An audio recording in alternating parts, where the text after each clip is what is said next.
Total Screen proudly presents their official podcast, On Screen, with your hosts, Tyson Gifford and William Rohrig.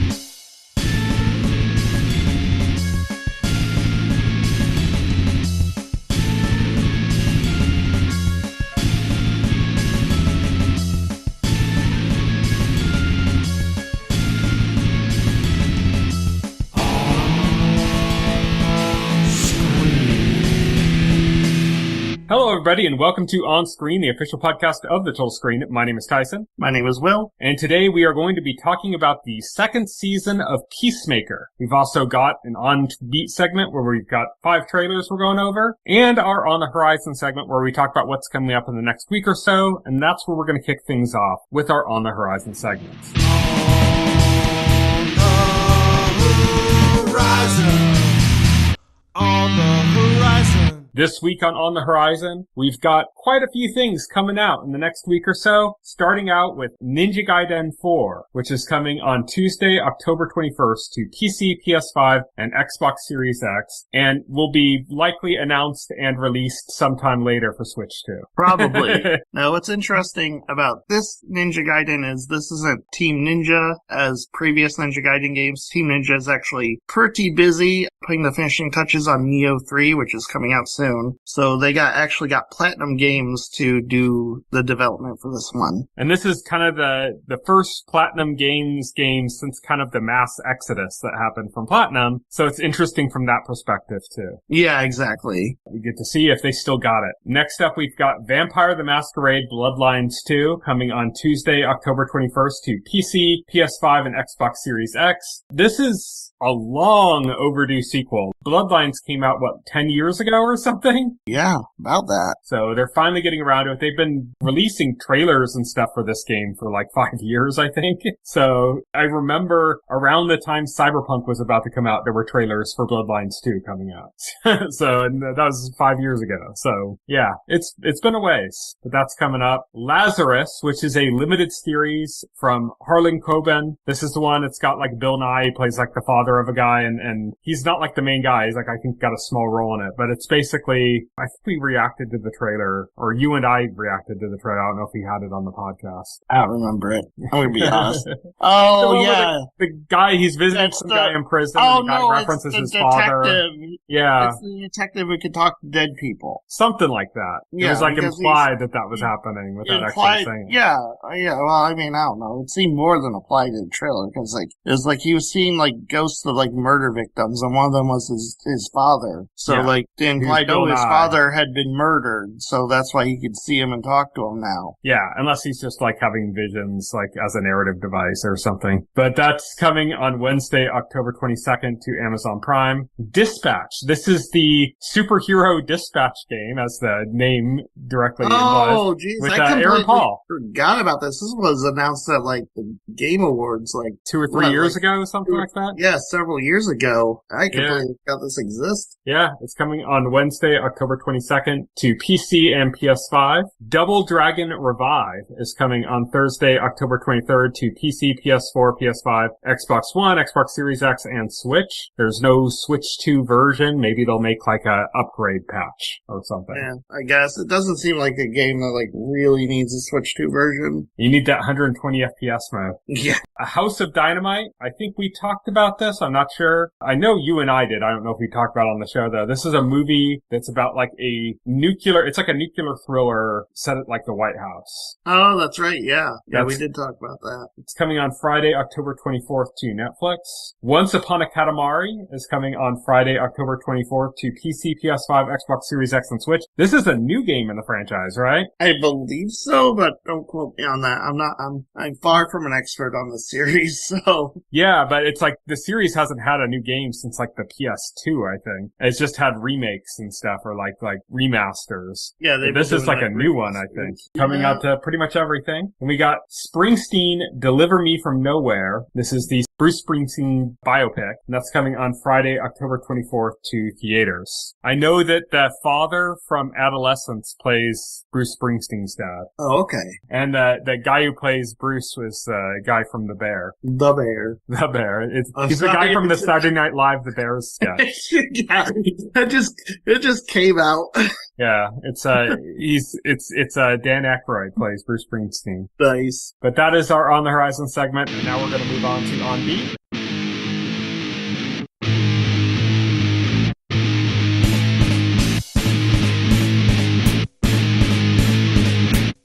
On Beat.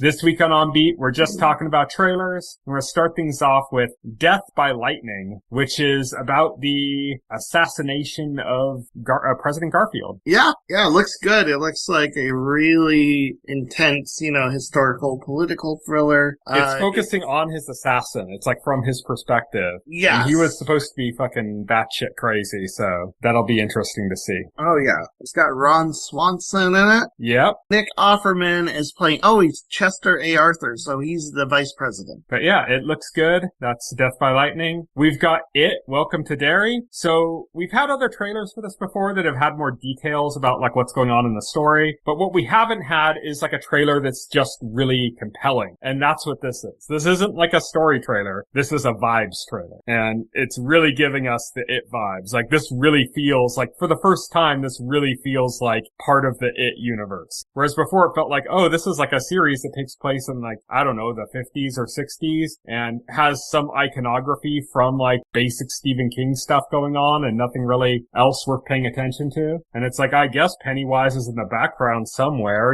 And this trailer came out and it's like, okay, this is like just a good trailer, It's it was like it's like not giving us story beats or anything. It's just a good trailer. It's like, I get it to an extent. This is like a full series instead of a movie. And like the Pennywise thing, like even in a movie, it's like kind of like a slow burn till you get to like really all out like the Pennywise series. I haven't seen the recent movies, by the way, so I have no clue the pacing, but it's kind of... same here. Just seen the original miniseries. Okay, like this being a series instead of a film, it's probably going to be like a slower burn until we get the big Pennywise reveal. But yeah, they showed like a lot more of Pennywise and like the scares in this trailer than they did the last trailer. Yeah, they focused on a lot of like the Pennywise type iconography, like a slow zoom into like a storm drain and like a balloon coming out of the O and the HBO logo. These kind of like very Pennywise iconography moments. Like I said, this is a vibes trailer. Like they showed us what the story is and now they're giving us the vibes that we want. Exactly. So what's interesting here for me is that like you, I have not seen the new It movies and I'm kind of debating whether I should watch the It movies and then watch this or if I should just jump into this cold. Cause it's not like I'm unfamiliar with It. I watched the original miniseries from like the 80s, when I was a kid, but it's been a long time. I'm not super familiar with it. I haven't seen the updated versions of anything, but I kind of just want to jump in because this takes place in like before the series. Like the movies take place in like, was it the 80s and then modern? This takes place in like the 60s or the 50s, something like that. So it's kind of like, unless they're going to have a big spoiler event, which is stuff I already know because I watched the original miniseries, I think this is kind of safe to just jump into as like a fresh thing. Oh, yeah. I think it's very purposely designed to not be connected to the films besides like, obviously the setting and like the villain. Yeah. What it does mean is that since Pennywise, this is in the same continuity, this is canon for those movies, is that these kids aren't going to take out Pennywise. That's like the one thing we know. I mean, the one thing that, like the best you can hope for is they basically survive. they survive. They basically drive him into a slumber or something, into a retreat. Yeah. Until he comes back. But like the whole lore of Pennywise is only active every so often. It's like 20 years or something, I think. 20 or 30 years, something like that, like every 30 years. I think the new movies, because the original, in the book and in the original miniseries, it was like, I think the 50s and then the 80s. Yeah. It was like the 50s when they were kids and the 80s when they were adults. And I think they changed it to like modern, so around 2020, vaguely, a little bit before that, I think, like the 2010s maybe. And then when they were kids, it was going back to like 1980s. Yeah. Something like that. 90s, yeah. So if it's 30 years back from there, then this would be like the 50s, I guess. Yeah. But that's it. Welcome to Derry. Like I said, trailer didn't really tell us anything new. It just got me excited to actually watch it, which the other trailers really hadn't done. Next up, we got the teaser, long awaited, for Pluribus, which still doesn't really have much in it. But we thought we'd talk about this anyways because... So this is like a bit more of a teaser. These teasers are interesting because if you've already like sussed out what this show is about, then like the teasers are pretty much confirming it. You can nod along and say, yep, that's what's going on. But the teasers don't tell you what's going on. And so I'm just going to summarize this one really quick. It's basically our main protagonist, played by Rhea Seehorn. From Better Call Saul. From Better Call Saul. Fantastic actress. She is talking to the President of the United States over like a video phone. Like a conference call like on her TV or something. On her TV, yeah. And he's basically telling her to sit tight. They will deliver necessary supplies and stuff. And that they're trying to figure out why she's not affected. Yeah. And then he's like, hey, questions? And she says, yeah, like, what the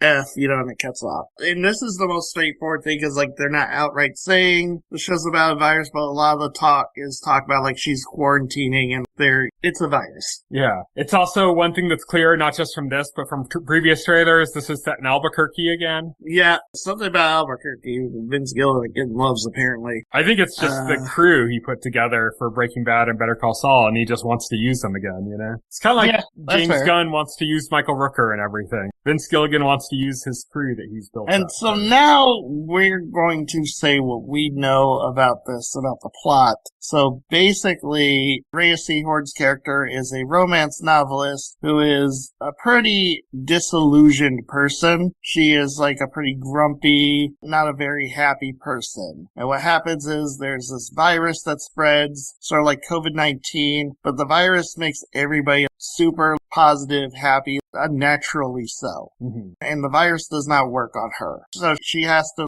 be this grumpy person navigating this world where everybody is super abnormally happy and positive. And she's the opposite, yeah. Yeah. And basically it's a mystery and she has to essentially solve it. Yeah. So it's an interesting concept. The concept and what we've seen of the trailer and stuff might not have attracted me to this show. What attracts me to the show is who's making it. Right, yeah. It's Vince Gilligan, yeah. So I'm excited for this. Like I've said before, I have never subscribed to Apple TV Plus. I will be subscribing to Apple TV Plus when this comes out. And Vince Gilligan has described this in the past when he was talking about the project. It was going to be basically sci-fi light, that it was going to be like grounded and realistic, but it was going to be like our world, but like an altered world. And that's like all he said, all he would give away about it. And so like, it's not like a bunch of flying cars and shit. It's yeah, exactly. It's sci-fi, but it's like modern sci-fi. Yeah. So that is Pluribus. Cannot wait for that to come out. Cannot wait to see the next thing from Vince Gilligan. His name alone is selling me on this. I think the premise is somewhat interesting, but like I said, this wouldn't have got me in my seat to watch this. This wouldn't have gotten me to subscribe if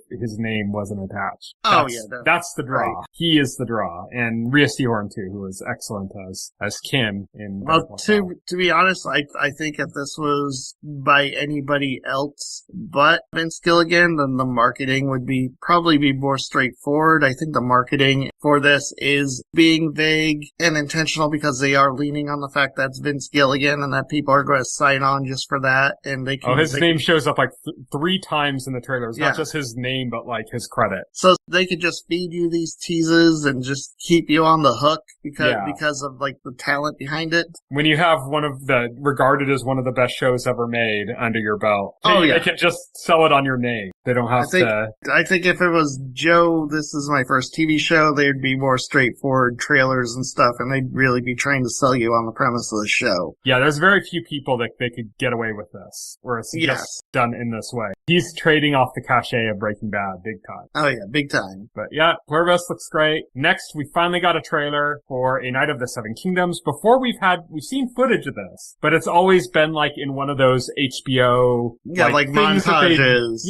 Like here's they what's play them at, coming the up end on of the year HBO or something, where they go like, next year, this is what's going to be on HBO. And we saw like 10 seconds of him like swinging the sword around or something. And when it was still being called the Hedge Knight, and they changed it to a Knight of the Seven Kingdoms recently. That name change. I'll tell you why I'm excited for this. I really like Game of Thrones. Of course, it had its problems at the end, but I really liked Game of Thrones. I really like House of the Dragon. I'm a big fan of that entire universe. Love that franchise. Yeah, I love that world. I read the books and everything. I love the parts of the world that haven't been adapted, that are probably never going to be adapted. Even the stuff George doesn't even really talk about much in the books themselves. Yeah. I love all of it. But the thing is that House of the Dragon, very political. Game of Thrones, very political. It's all about these machinations of these very powerful nobles at war with each other, and it's very cynical. It's all from the perspective. It's all from the perspective of the lords and the royalty. It's all from that perspective. It's all scheming. Yeah, it's all scheming. It's all from the perspective of like the most powerful people in that world. It's all dark. It's all cynical. This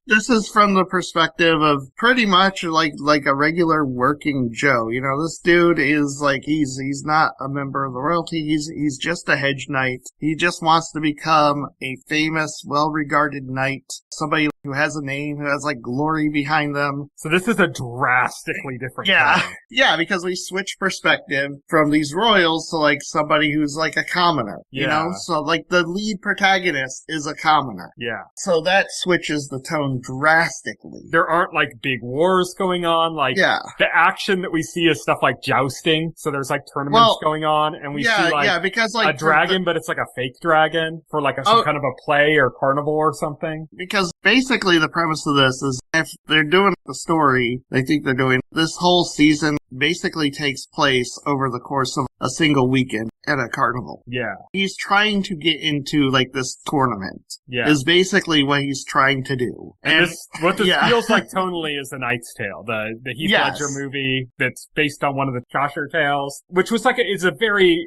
if anybody hasn't seen The Knight's Tale, it's a very fun, romantic, kind of cute movie that happens to take place in the Middle Ages and stuff and has jousting and stuff like that. But it's a very cute and fun, and it's not dramatic and overly political. There is elements of that, but it's not like super like that. That's what this looks like. This looks like A Knight's Tale. This looks like a Knight of the Seven Kingdoms tale. And basically, the main protagonist is a commoner, a hedge knight named Sir Duncan, nicknamed Sir Duncan the Tall because he is a very tall dude. So he's nicknamed the Tall, and he takes on as a squire a young boy named Egg, who we know as... Do you know who he's related to, by the way, Duncan the Tall? I'm not... The famous Game of Thrones character. I know exactly. He's the descendant of, or that she's the descendant of him. I know who you're talking about. Jamie Lannister's like love interest. Brienne of Tarth.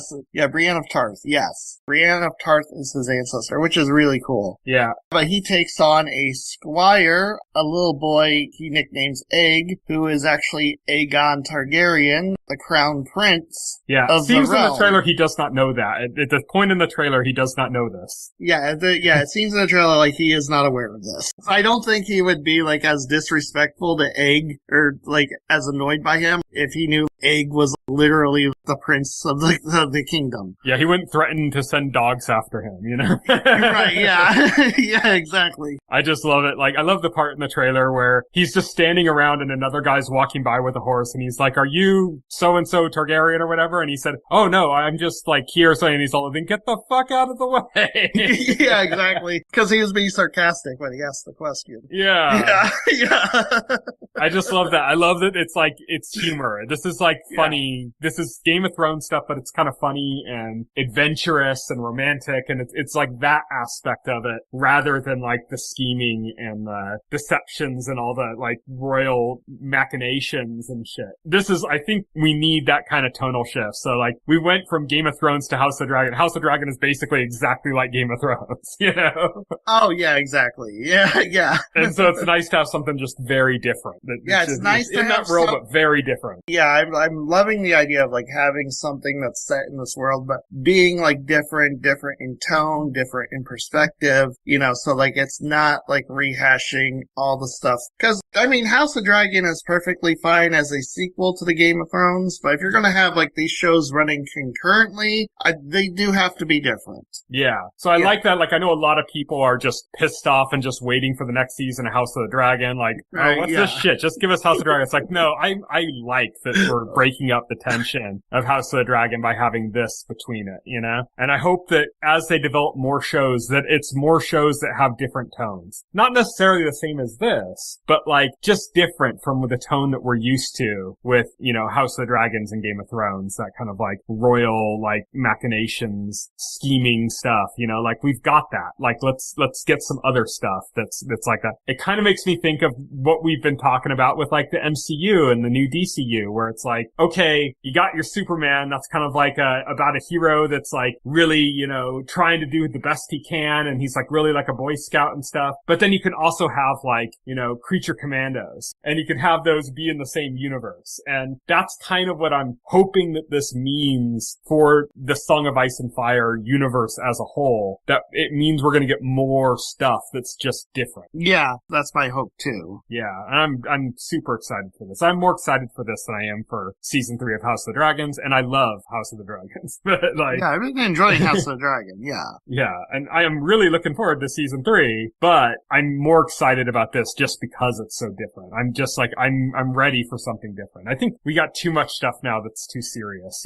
So it's nice to have something that's not as serious. And I don't just mean in that franchise, I just mean like period. Like, everything's dark and dire in front of me. So it's nice to have something that's like lighter and more fun. I agree. And then lastly, we got a trailer for Send Help, which is from a little known director. Nobody's ever heard of him. First timer, maybe? I don't know. Now, this is the new movie from Sam Raimi. Who? The director of The Evil Dead and the Tobey Maguire Spider-Man movies and what? Doctor Strange and the Multiverse of Madness. The hell are those movies? Oh, you know what? I got you. This one you'll know. The Great and Powerful Oz. Oh, okay. Yeah, I know who you're talking about now. Yeah. One of my favorites from him is A Simple Plan. I love The Quick and the Dead. So I'm a huge Sam Raimi fan. Yeah, Darkman was, that was the first Sam Raimi movie I ever saw. Liam Neeson. Yeah. Crazy, whacked out. Yeah. I love the shot in that movie when he's like, the carny guy like kind of scammed him and he like broke his hand or something, and then you see the background behind him shatter and like fire come up, and then it like reforms and the guy's like screaming. It was like such a weird, surrealistic, comic booky type moment that happened in like 1990, like when shit like that wasn't happening in films. Oh, absolutely. It's so cool. Yeah. So, yeah, Sam Raimi, I'm always excited for anything he does. This looks interesting. This doesn't look like something he's done before. This is kind of like, I don't know, a bit of The Menu, a bit of Castaway, a bit of like Lord of the Flies. It's like little bits of all that, It just starts out and it's this woman. It's Rachel McAdams, right? Who was in Multiverse of Madness that he directed. Yes. And she works for this very arrogant, annoying boss that's just very like horrible. She's like a very, smart, sort of like an antisocial type person. Very bookish, very nerdy. Yeah, very taken advantage of too. Yes. And she's on a plane. And then her boss is like other the employees typical of the company. Yeah, her boss like seems like the typical rich CEO asshole. Or more so than typical. Like he's like a total asshole. Yeah. He's really bad. And then they're on a plane together with like a bunch of other employees. The plane crashes on a deserted island. Trip. Yeah. And he's seriously injured, and she's kind of like nursing him back to health. And she's gone like full survival mode, right? She knows like everything to do. She's suddenly for the first time thriving. Yes. She was scared to kind of start doing hunting and doing things like that, and then she found out she's actually really good at it. And now she's like enjoying being on the island and being in in charge and being in this position of authority, and like the tables are turning. Yeah, and the tables are turning, and he's finding out that, like, it's not a good thing. Like, he probably shouldn't have been so mean to this woman because it looks like she's going to now give him hell. Yeah. This would be like as if Locke's boss crashed on the island with him. Right, yeah. This looks great. I'm excited for this. Again, like Pluribus, I'm excited for this mostly because of Sam Raimi. He doesn't make movies that often. Last movie he did was Multiverse of Madness. Before that, I think it was Oz the Great and Powerful, which was like 10 years or something before. So we don't get movies from him all that often, and I'm always super, super excited whenever we do. And this is just like, it's like a cool, interesting take. It's got like a little bit of his horror vibe, but it's not like, this isn't Evil Dead, and this isn't Drag Me to Hell. It's not in that direction. It's like a different flavor of like horror vibes. Yeah, exactly. It's a different, yeah. It's not supernatural horror. It's human horror. Yeah, which is new. I'm interested to see how that works out, how that plays out. But yeah, that's Send Help. That looks really good. That's, I think, of all the trailers, the one that excited me the most, just because of it's Sam Raimi.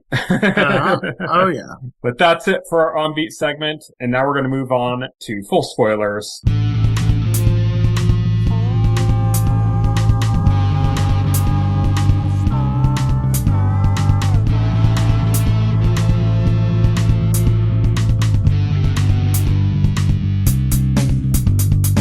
This week on Full Spoilers, we are talking about Season 2 of Peacemaker. Let's just get this out of the way right up front. It sucks. No, just kidding. Wow.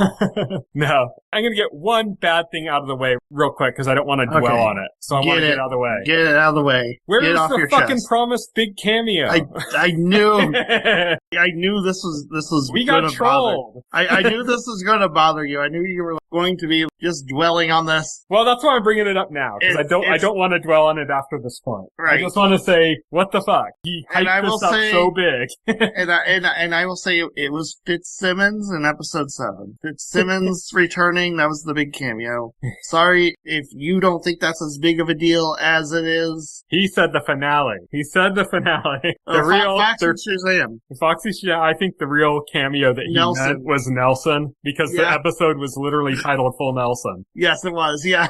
So in the shot, James Gunn is in the background.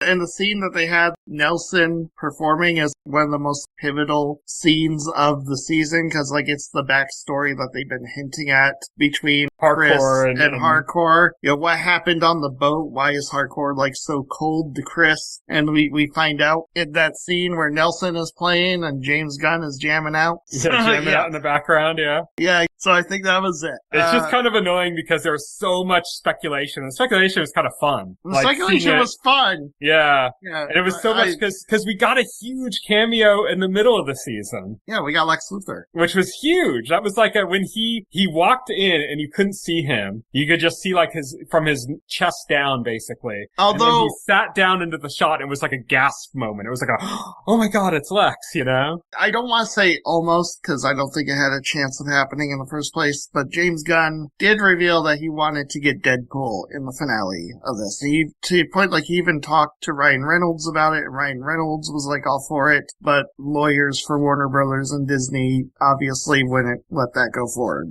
It's such a shame. If he had come up with the idea earlier, they probably could have made it work, because Kevin Feige's a fan too, so I'm sure they would have worked it out. But I think the problem was that it was like a last minute idea. Yeah, it was a last minute idea. Yeah, exactly. I think that was like the biggest problem with it. That would have been that would have been a shocking, surprising That would have cameo. been shocking. Yeah, nobody would have saw that coming. Yeah, that would have been very cool. But yeah, I wanted to get that out of the way because it was such a cool thing to tease that there was this huge cameo coming, and then I guess it was Nelson. Yeah, I guess it was Nelson. I mean, to be honest, other than something like the discussed Deadpool cameo where they open one of the extra dimensional doors and he's just like sitting there isn't like any place in the narrative for like a real big cameo to like really occur. Well, like character for the movie movie or for the series maybe, but that doesn't mean that there wasn't the possibility of a big cameo. Because a cameo doesn't necessarily have to mean like, oh my god, it's, Superman, or oh my god, it's Batman or something, or it's Harley Quinn, or it doesn't even have to be that. It could just be like, oh my god, it's Michael Rosenbaum as like a different version of Lex or something. That would be like a big deal, A big deal, yeah. That'd be like the multiverse shenanigans, which is really funny. That's a pretty fun sequence in the finale there, where like they're opening the doors in the quantum unfolding chamber, and I thought they had the universe with the imps, which is Candyland. Candyland, which is actually referenced in episode 2 of the season, because Augie, Earth 2 Augie, talks about Earth X Augie. Yeah, Earth X Augie talks about finding the imps, basically the imps getting into their home and them having to kill them. Yeah. Yeah. I think he jacked off in my creamer or something like that. Yeah, I think he jacked off my creamer. Yeah, so he actually. And then you see like one of the imps literally humping the mask of, I think it was of Tim Meadows' character. It was like humping his mask. Yeah. Humping his mask, yeah. And then they eat the face off the one guy. Oh yeah, that was brutal. There's some good gore in this. There's some good gore in this, yeah. There's some good horror in this. Yeah. Some good horror. They briefly show another dimension that's zombies in like colonial times. Yeah. Colonial zombies. I was thinking, cause when I was watching, I was like, where's the big cameo? Where's the big cameo? And so I'm looking at this, I'm like, is one of those zombies like a really big name actor hiding out as a zombie? Like, what's going on? Then there was another one that's like this apocalyptic wasteland with like these big giant spider skulls. Yeah, they're screaming. That's something we've seen in the trailers. Yeah, that's something we saw in it's funny because like that's the only thing post episode, what was it, episode 4? No, post episode 5. That's the only thing from the back 3 episodes that we see in the initial trailers is that shot. Yeah. It's what I joke that that's the Dark Souls universe. It does have kind of that kind of vibe to it, yeah. It does have that vibe to it, yeah. And it's cool. Yeah, so overall, I really enjoyed this season. I gotta ask you, because you and I talked about throughout the show, like as the episodes were coming out, not on the podcast, but just you and I chatting about liking the show. So I knew you liked the season overall. There has been a lot of backlash about the finale. Where do you fall on that? I don't agree with the backlash.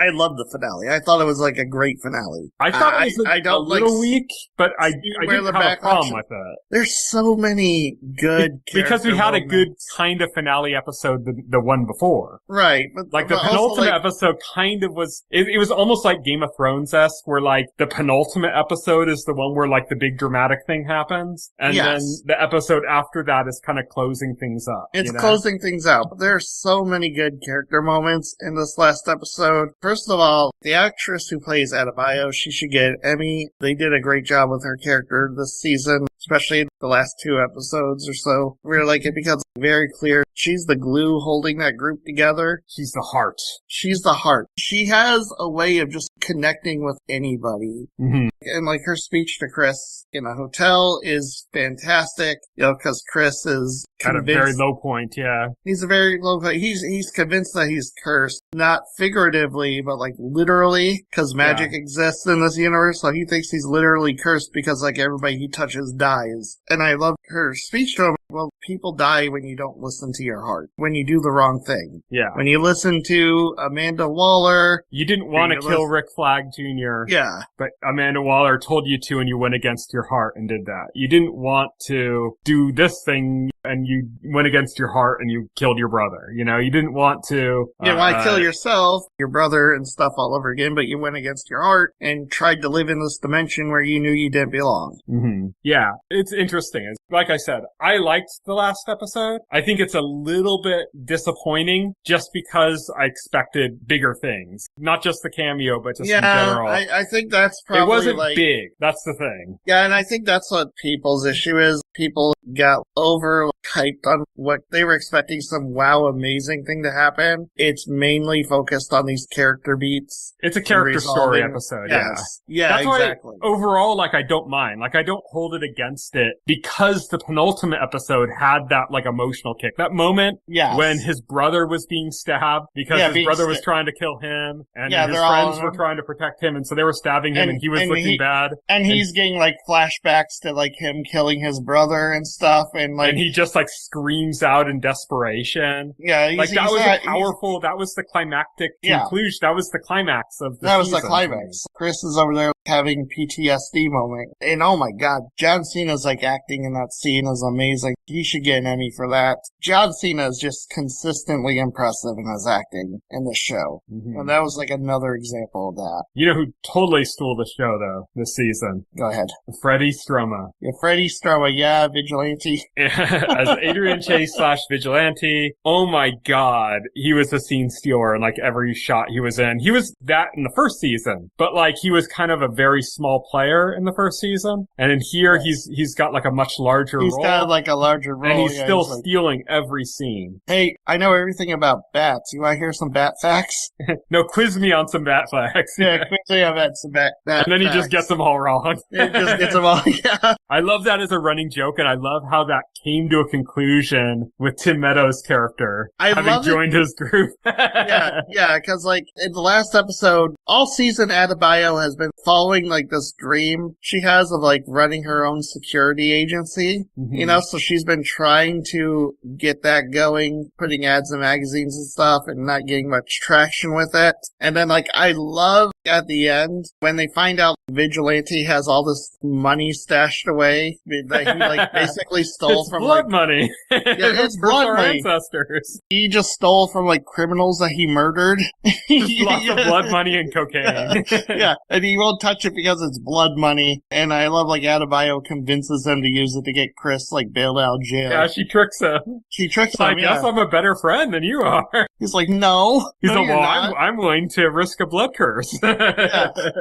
I'm willing to risk a blood curse. So they basically use that money to start her own security firm. Which is a cameo in a sense. Yes, because it is a very famous Black Ops group from the DC Comics called Checkmate. Yep. So now it's revealed that in the DCU, the 11th Street Kids are Checkmate. Yep. And they're joined by some other additions. They're joined by some former Argus agents, who are Argus agents of Langston Fleury, Sasha Bordeaux, and Rick Jagger, judo master. Yeah. Joined them. Yeah, that's cool. I like all of them being involved. I think Judo Master's great. Like having him be kind of part of the crew is like interesting. I mean, this is supposedly the final season, so we don't actually get to really see him be part of the crew, unfortunately. Unfortunately, but James Gunn said all these characters will return. Yeah. Even if there's no Peacemaker season 3. To be honest, he said soon too. He said in sooner than you think. I'm gonna be honest. I think James Gunn is being like a little coy, being a little tricky, saying there's no Peacemaker season 3, because I think Peacemaker season 3 is actually going to be a show called Checkmate. Yeah, but without Peacemaker. I think Checkmate is going to end up being its own series. I think that that's likely too. I also think that he said that Peacemaker himself is going to be, the character, not the show, is going to be an integral part of the whole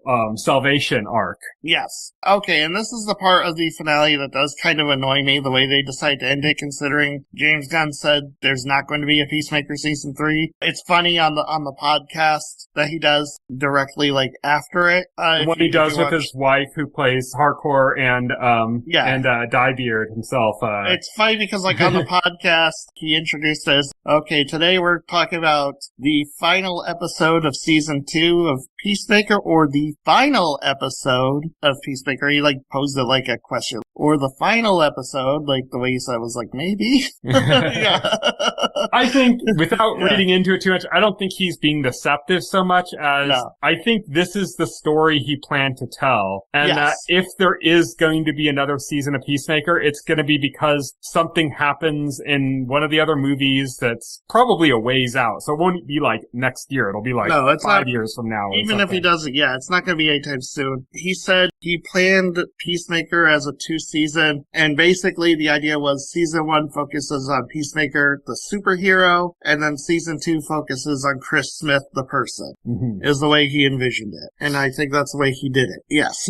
Yeah. So like if they do another Peacemaker thing, it's not that there's like a secret hidden planned season 3. It's like there's no plan, but a plan could come up because he likes the characters and wants to use them again. Yeah. I also agree with you that I think there's probably going to be a checkmate series, but I don't think that that's going to be Peacemaker season 3 because it's not going to have Peacemaker in it. True. It's going to be, the Connors. Instead of Roseanne. Yeah. Oh, yeah. It's going to be the Connors, yeah, because it's going to be about Economos and Flurry. Speaking of Flurry, man, Tim Meadows, he doesn't actually have a lot of screen time in this season. His biggest, is episode 2 when he comes into it. He's the vigilante of this season. Yes. Vigilante became a bigger character in season 2. But, that scene stealer that only shows up every so often, a vigilante from season 1, that's Tim Meadows' character. Tim Meadows, Langston Flurry, yeah, because he shows up, because Economos is, monitoring Peacemaker, and Argus knows Economos' relationship with Peacemaker, and so they Sasha Bordeaux sends Langston Flurry to, basically babysit him, and he has, such a great introduction, where, he reveals to Economos his bird blindness. Yeah, it's, the greatest thing. Yeah, it's such a stupid, amazing thing. Yeah, it's such a stupid, amazing thing, because he's, watching on the monitor, everybody coming in and out of, Peacemaker's home, and he sees Eagly, and he's what is that? Some kind of a parrot? Yeah, parrot or a duck. Some kind of a parrot? Yeah. I think he calls it, at that point he calls it a parrot, and at another point he called it a duck or something. Yeah. In the middle of the conversation, he calls it I don't know, if there was a script issue or something, or they just left it in, because, he calls it a parrot very clearly. And then when Economos is, talking to him, Economos goes, says something dude, that's a bald eagle. Don't you recognize a bald eagle? Eagle? The symbol of America? What? A bald eagle isn't even the same size as a duck. Yeah. And he's or something like that, yeah. And then he gets all offended, and he's like, I have bird blindness. How dare you make fun of my condition, or make light of my condition? Yeah. But then, throughout the whole series, it doesn't just have bird blindness. He has, bird, lack of any awareness, because even after he's told what it is, he still keeps confusing it. Yeah, there's a scene where they go in to raid Chris's house while Chris is gone, except Eagly is there, and Eagly attacks them, and Langston Flurry, because of his bird blindness, he can't really do much about it, and they have to retreat. Yeah. They come back with Michael Rooker as Red Saint Wild, who I think is an original character. I don't think he's from the comics. Yeah, James Gunn said this is an OC he created for the show. I didn't want to get off of Langston Flurry that quick. I just want to say, when you saw him introduced, and stuff, did you think he would end up being one of the 11th Street Kids by the end of the season? No, I didn't. I thought he was really funny, but to me, he had a similar role as the 2 police officers in season 1. Yes, very similar role to that. I thought he'd be killed at some point. I think the point I knew is when they were in the Argus office and Rick Flag had Peacemaker in interrogation, and Economos put in the report and he said he did the right thing or something. Yeah, he told Economos he did the right thing. Yeah. Which was very surprising. Yeah, it was this moment of begrudging respect or something, and it was okay, yeah, there's something more there. I really it was the point when you realized Sasha Bordeaux to join. Oh yeah. It was the point where you realize Flurry has more depth to him. He isn't just some soulless Argus jackboot. Yeah. He does have morality. Yeah. I really didn't expect Sasha Bordeaux to join. She is not an original character. No, she is from the DC comics. Character. She was Batman's bodyguard or something? Yeah, she was Bruce Wayne's bodyguard, I guess. She was Bruce Wayne's bodyguard, yeah. And it's a little different in the comics, and I could see why they didn't adapt it, because it would be a whole thing, but in the comics, there was something called OMAC that Batman creates. It's this AI that Batman creates to spy on the world or something, and it becomes sentient and self-aware, and then starts attacking humanity, and it creates these cyborgs called OMACs that they have to fight, and Sasha Bordeaux ends up getting injured and assimilated by the OMACs, and she becomes half cybernetic, half human, And then, James Gunn plays around a lot with the conventions and standards of the properties that he adapts. He did that with Guardians of the Galaxy. I mean, Ego was not Star-Lord's father in the comics. Yeah. definitely not. He plays around with stuff like that. He tries to kind of like take the essence of the character, but approach it in a different way. So Sasha Bordeaux is a very different story than what she had before in the comics. She's still a cyborg in this, but yeah, she has a very different origin story, which they briefly explain. Something about like a plane crash, left her injured, and like Argus was able to save her by implanting her with cybernetic implants. Yeah, which made her like loyal to Argus, and she was sleeping with Rick Flag Sr., and it's like there's lots of stuff going on there. Yeah, there's lots of stuff going on there. But Sasha joins the 11th Street Kids in the end because by the end of the season, she has become disillusioned with Argus, or more accurately, disillusioned with Rick Flag Sr., who takes a full-on heel turn. Yeah, full-on heel turn. He is the main villain antagonist of the season. You would think it would be the people in the Nazi universe Chris goes to, but not really. That was one of the biggest surprises, was that Augie it happened at the very end of the whole Earth X story. Oh yeah, because Augie isn't a Nazi.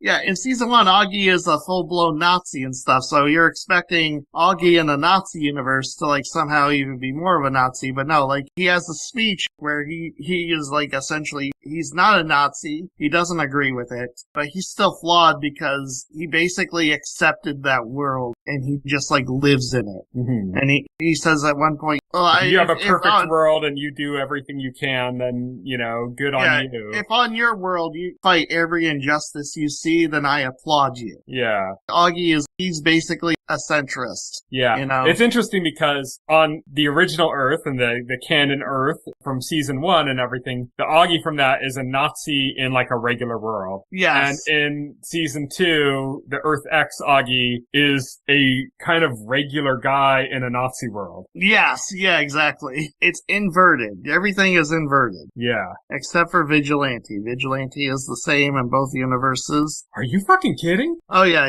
Both Vigilantes hate Nazis. We find out the Vigilante of Earth 2, or Earth X, joined the Sons of Liberty, which is from Hideo Kojima. Yeah, Hideo Kojima, as a storyline for one of the Metal Gear Solid games. Yeah, right, yeah. Sons of Liberty. Sons of Liberty are from the Superman comic books. I guess in the comics, they're this terrorist group. They repositioned them in this to be like a freedom fighting group, but we don't know that when we first see them. Let's be honest, a lot of times those are the same thing. Yes. In real world too. Real world too. Well, I mean, yeah. Not always, but a lot of, there's a lot of confusing labels between those two, A lot of I'm not going to get into it.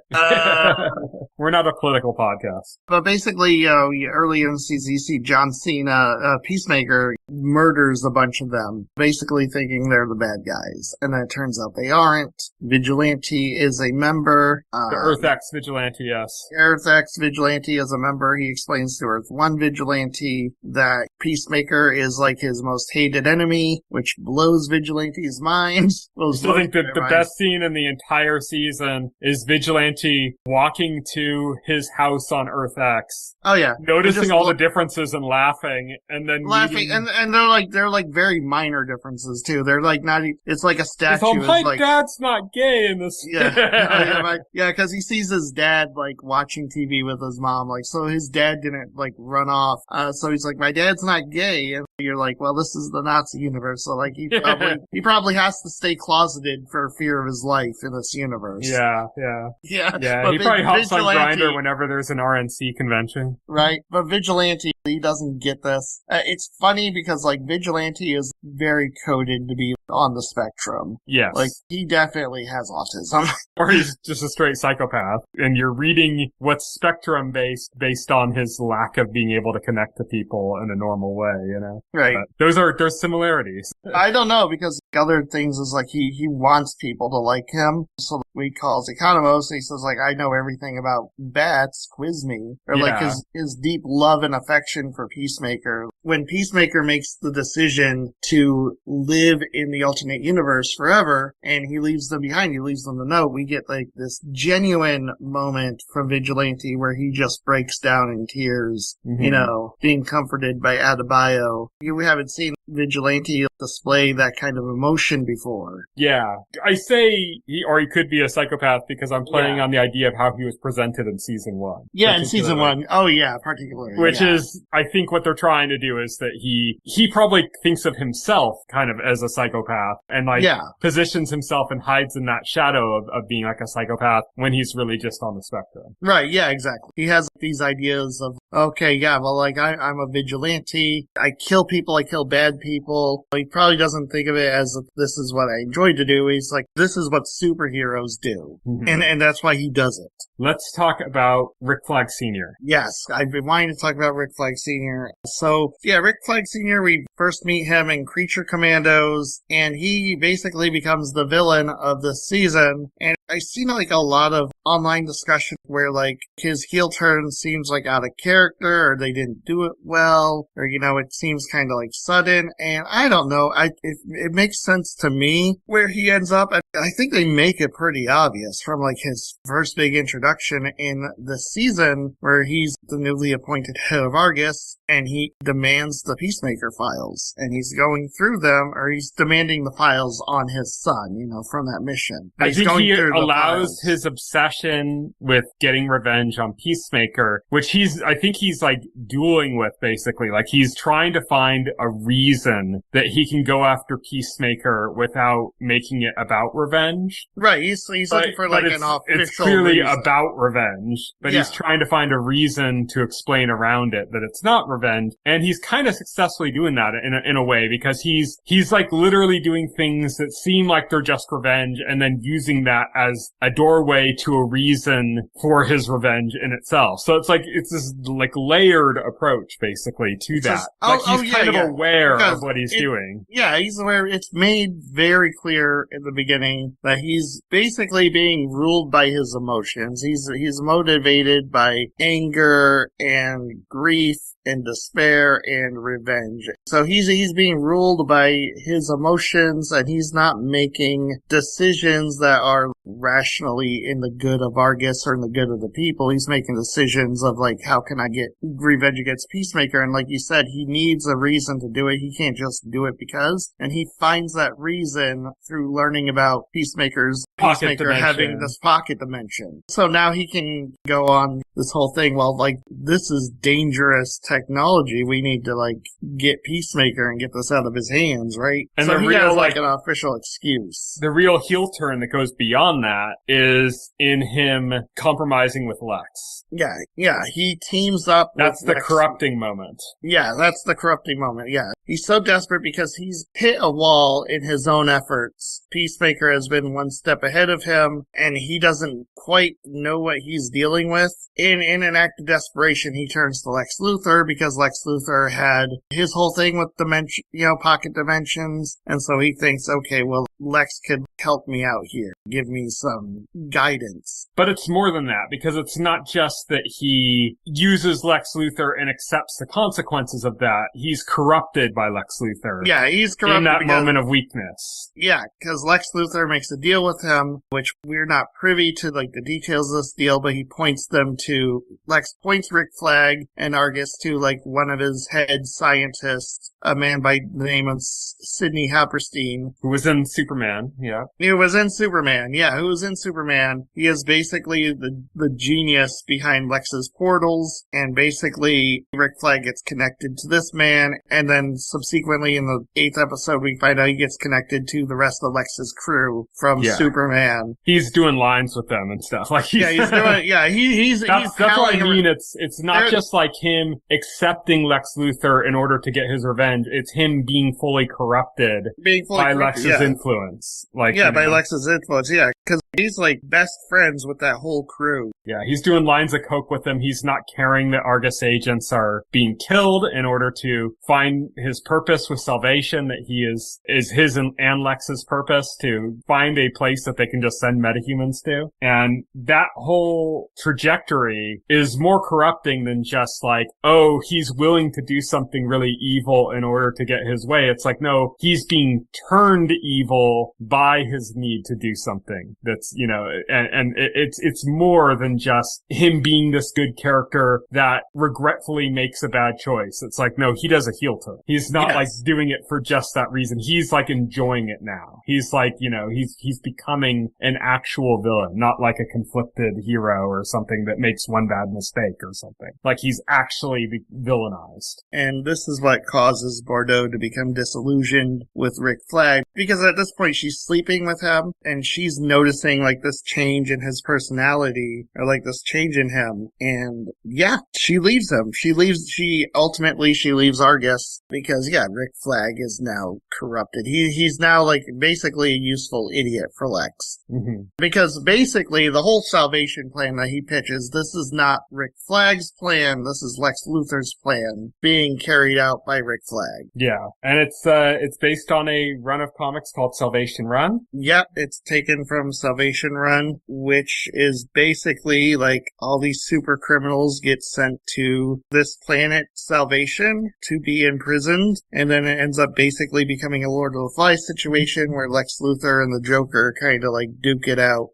and go after each other. Although James Gunn said the Lex Luthor Joker storyline he's not going to be doing. Yeah, well that's what James Gunn does. Like James Gunn doesn't just straight adapt things. He does his own iteration of it. Right, yeah. So he'll have like different surprises. What I like about the direction of Salvation Run though is that it's so easy to just like try to copy the MCU formula and go like, okay, we tell these origin stories for these different heroes and then a big threat comes to Earth so they all have to team up, and that's like exactly what Snyder tried to do. And with the DCEU, and it's like, okay, I'm liking what the DCU is doing, but is it just gonna do the same fucking thing again of like, oh, they all have to team up against a huge threat to face off against that huge threat, you know, to protect the Earth and stuff. And Salvation Run as the destination of the story is away from that. It's not that. So that's kind of, I think, the thing I like about this, that part of the ending more than anything, is that Salvation Run is a much more interesting team up area to explore than just the typical, you know, a big threat comes from outer space to the Earth. All the heroes have to team up, defend it off. It's like Salvation Run's more interesting than that. Oh yeah, absolutely. And James Gunn has said now that Salvation is part of his big plan for the future of the DCU. Like everything is going to tie back to Salvation in some form. Even Lanterns, which is the next series coming up. Mm-hmm. So it's going to be interesting how that coming plays. Up early next year, right? Yeah, early next year. Yeah, Damon Lindelof. Yeah. Lost. Also funny Lanterns trivia, as I heard Nathan Fillion said he drops more F-bombs on Lanterns than his entire career. That fits. I mean, they're going for like a gritty, true detective style show, and having met Guy Gardner and Superman, he's the type of character that would be like that, but Superman wasn't the kind of movie to have that kind of language in it, you know? No, yeah, definitely not. No, yeah. So that's like, it's an interesting thing. I mean, we talked about different tones when we talked about like the trailer for like A Night of the Seven Kingdoms and how cool it is to have something of a very different tone. And I compared it to like some of the good stuff that's happened with the MCU and what's happening right now with the DCU being the same thing of like, okay, we can like take these things and do very different things. We can do something that's very adult and we can do something that's very like just hopeful and about hope and kindness and stuff like Superman was. And you could have them exist in the same space. And so that's like a case where with Guy Gardner being like more appropriate to the rating of Superman and then being appropriate to the context of Lanterns. So yeah, I like absolutely. that. My thing is, the last thing I'll touch on is, the ending has Rick Flag Sr. stranding Peacemaker on a Sanctuary. You know, he basically kidnaps him, puts him on Sanctuary, makes up some BS about him signing up to be a guinea pig for this experiment, and leaves him there. And that's the last place we see Peacemaker now, is on this Sanctuary planet, which we get a hint that, like, it's not an empty, uninhabited planet.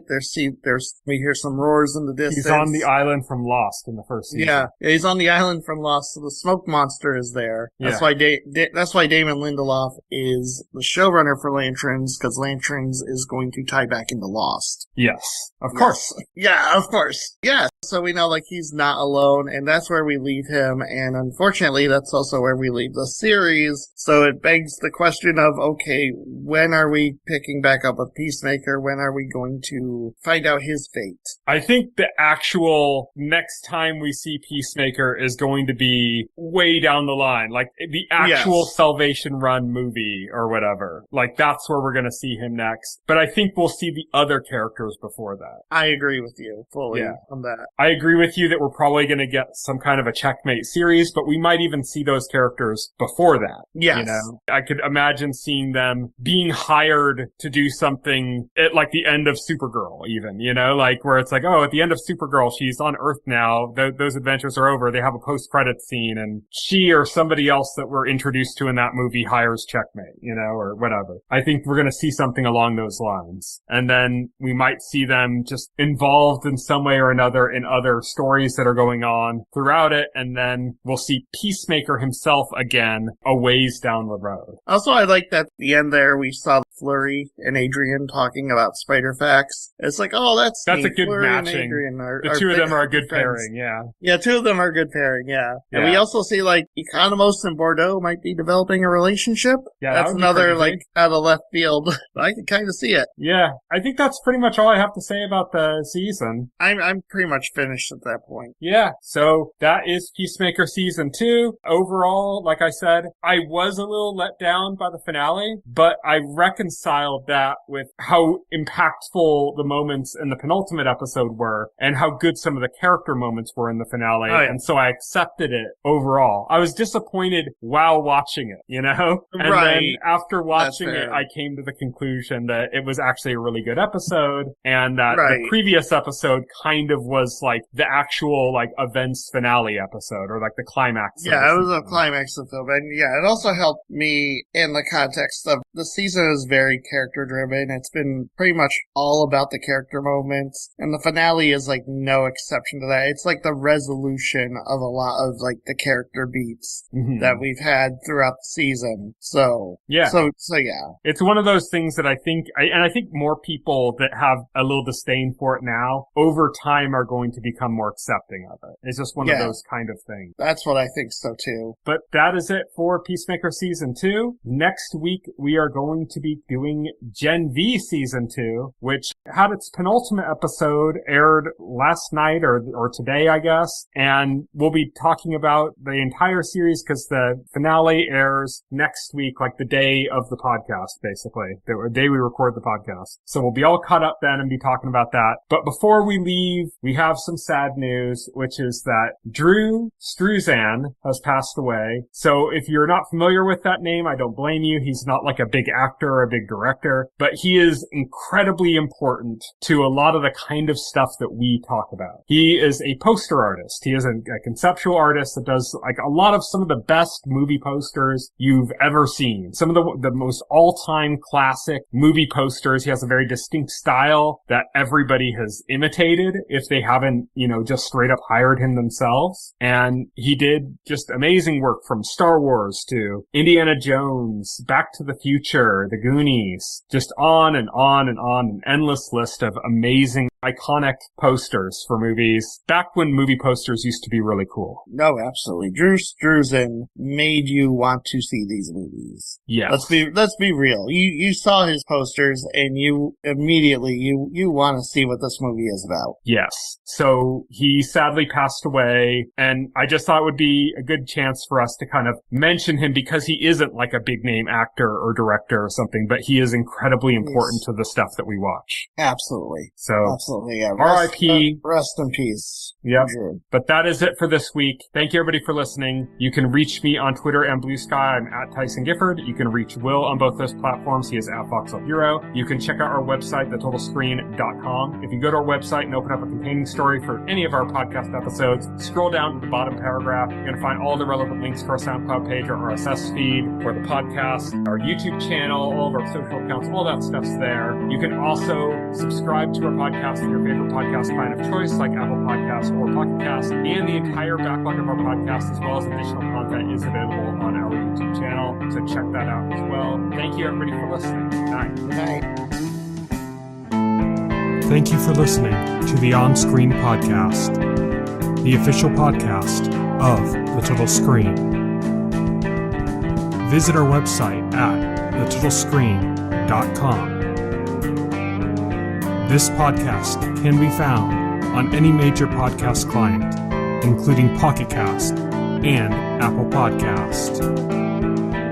The entire backlog of this podcast and other content can be found on our YouTube channel.